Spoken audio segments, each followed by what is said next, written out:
구약성경 사무엘하서 4장 8절에서 12절까지입니다.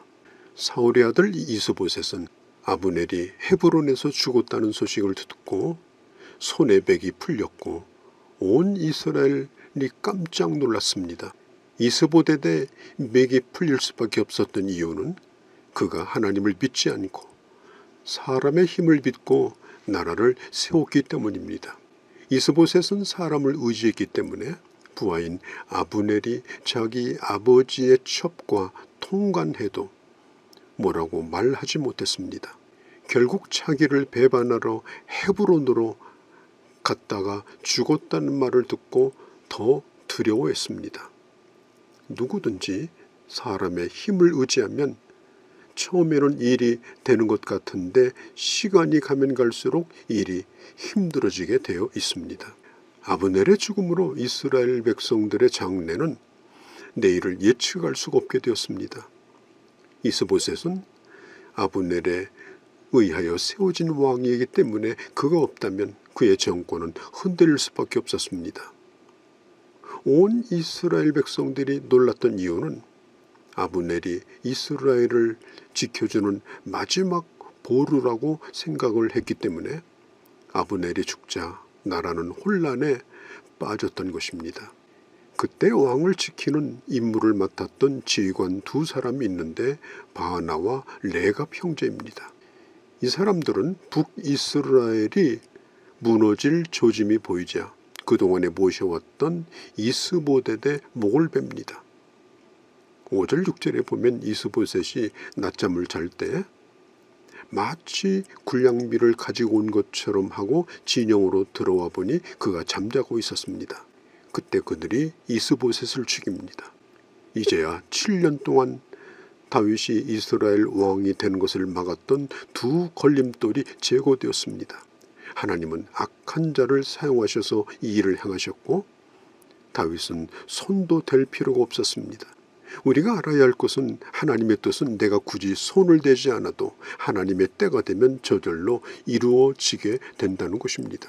바하나와 레갑은 이스보셋의 목을 들고 헤브론으로 도망을 갑니다. 8절에 보면 다윗에게 찾아가서 이렇게 말하죠. 우리가 왕의 원수를 갚았습니다. 이 두 사람은 정말 기회주의자입니다. 이스보셋이 정신이 없어서 어쩔 줄 모르고 그리고 낙심하여 잠을 자고 있을 때 그를 죽인 자들입니다. 이 두 사람은 다윗이 어떤 사람인지를 잘 모르고 있었습니다. 다윗이 보통 그냥 정치하는 사람으로 생각을 한 겁니다. 사실 다윗에게는 원수가 없었습니다. 원수가 없으니까 원수를 갚을 필요도 없었습니다. 이들은 사울과 그 사울의 집안과 다윗이 원수라고 생각했고 이스보셋을 죽이고 그 증거를 가져온 것입니다. 다윗은 아무리 누가 자기를 반대해도 누가 자기를 인정해 주지 않아도 반드시 그를 죽여야 한다라고 생각하지 않았습니다. 다윗이 그런 생각을 가지고 있었기 때문에 백성들을 하나로 묶을 수가 있었죠. 다윗은 백성들이 그에게 오고 싶으면 오도록 그냥 문을 열어두었습니다. 다른 사람을 충동질할 것도 없고 다른 사람을 죽이고 올 필요도 없었습니다. 그때 이 두 형제에게 다윗은 이렇게 말합니다. 내가 나를 지켜주는 것이 아니고 하나님이 환난 가운데서 지켜주시고 인도해 주셨다. 너희들이 이스보셋의 머리를 가지고 왔다고 내가 기뻐할 것 같으냐? 다윗이 계속 말합니다. 하나님께서 나와 함께 하신다. 앞으로도 하나님의 은혜로 기름 부음 받은 자로 이스라엘 왕이 되기를 원한다. 다윗은 이런 정치적이고 비열한 방법으로 그가 왕이 될 생각은 전혀 없었습니다. 왕이 되고 못 되는 것이 이스보셋에게 달려있다고 생각하지 않았습니다. 두 사람이 잘못 생각한 거죠. 다윗은 이제까지 하나님의 주권 안에서 살았습니다.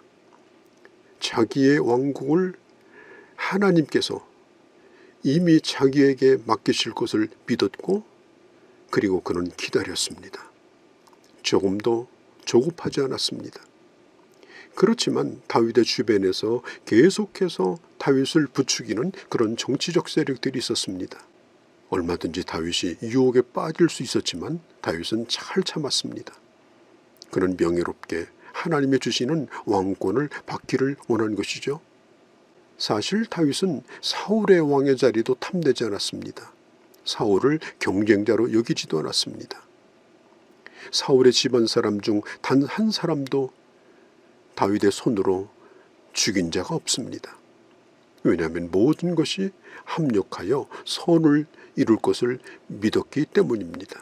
하나님께서 자신을 기름 부으셨다면 가장 선한 하나님의 방법으로 자신을 왕으로 세울 것을 믿었기 때문에 그는 여유를 가지고 있었고 인간의 불법을 행하지 아니했던 것입니다.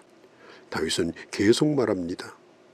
전에 어떤 사람이 와서 사울이 죽었다는 소식을 가지고 왔을 때 내가 저를 잡아서 죽음으로 벌을 내렸다.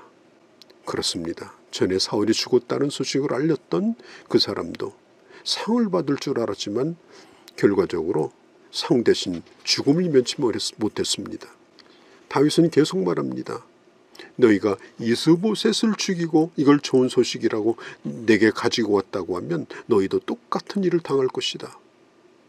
11절 12절에 보면 그런즉 내가 저희의 피 흘린 죄를 너희에게 갚아 너희를 이 땅에서 없이 하지 아니하겠느냐.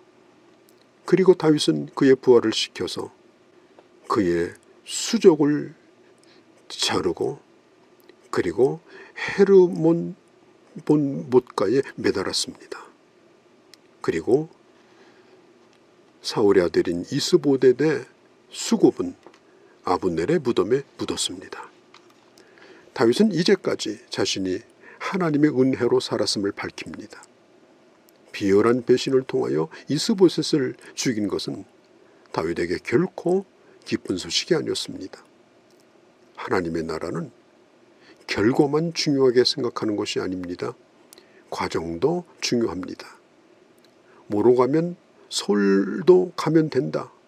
그것은 성경적 방법이 아닙니다. 안 되는 것을 되게 하라. 이것도 하나님의 나라의 방법이 아닙니다.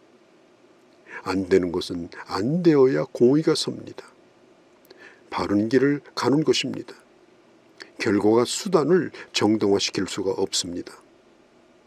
하나님의 사람은 내가 바르게 하면 하나님께서 합력하여 선을 이루실 것을 믿고 살아야 하는 것입니다. 다윗은 공의로운 하나님의 나라를 세우기를 원했습니다.